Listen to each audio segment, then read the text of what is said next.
தமிழுக்கு நிகர் தமிழே, தமிழனுக்கு நிகர் எவரே. 2 அடியில் நம்மால் எதுவும் செய்ய இயலாது என்று எண்ணும் மனிதனிடத்தில் 2 அடி குரலில் எதையும் நம்மால் செய்ய முடியும் என நம்பிக்கையை ஊக்குவித்தது திருக்குறள்.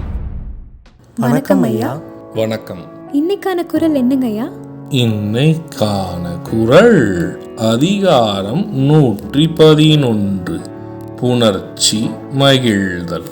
குறள் எண் 1105. வேட்ட பொழுதின் அவையவை போலுமே தோட்டார் கதுப்பினாள் தோள்.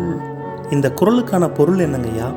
இதற்கான பொருள், விரும்பி நினைக்கிற போதெல்லாம் விரும்பி நினைக்கிறவாறு இன்பத்தை பொழிகின்றன மலரணிந்த கூந்தலை உடைய இந்த அழகியின் தோள்கள். இதுக்கு ஒரு சின்ன உதாரணம் சொல்றீங்களா? இதற்கான உதாரணம், அழகிய பெண்ணின் கூந்தலில் மலர் அணிந்ததை பார்த்தாலே நாம் நினைத்ததை நடந்தது போல் கிடைக்கும் மகிழ்ச்சிக்கு நிகரானதாகும். நான் சொன்ன குறளும் அதோட விளக்கமும் உங்களுக்கு பயனுள்ளதா இருந்ததா? ரொம்பவே பயனுள்ளதா இருந்தது. சரி பசங்களா, நாளைக்கும் இதே மாதிரி சுவாரஸ்யமான குறளை பார்ப்போம்.